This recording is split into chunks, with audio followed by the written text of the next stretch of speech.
भारतर विशिष्ट कंठशिल्पी सोनू निगम जहां स्वर रे पूरा झुमुला भारत।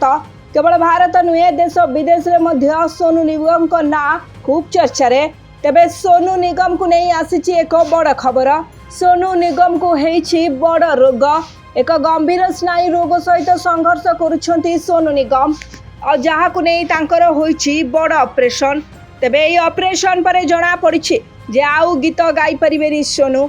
हाँ, सोनू निगम प्रकाश करिसेंती जे से वर्तमान एक जंत्रणादायक स्नायु रोग रे पीड़ित जहाँ तांको व्यापक चिकित्सा सेवा नेबा को बाध्य करिछि। तांको कांधरे बैंडेज देखा जाउतबा इंस्टाग्राम रे शेयर करा जाउतबा एक वीडियो रे मध्य कहछंती तांकर एमआरआई एवं सीटी स्कैन करा जाइछि।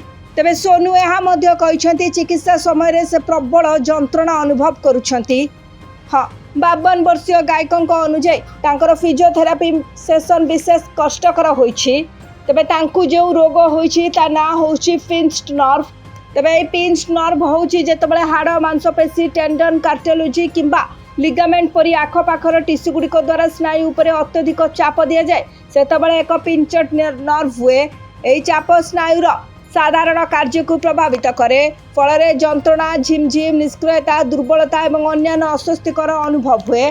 पिंच्ड नर्व शरीर विभिन्न अंश विकसित हो पारे किंतु एगुड़िक साधारणतः केवल बेक पिठीर तल अंश कंठा कहुणी और कांधरे देखा जाए।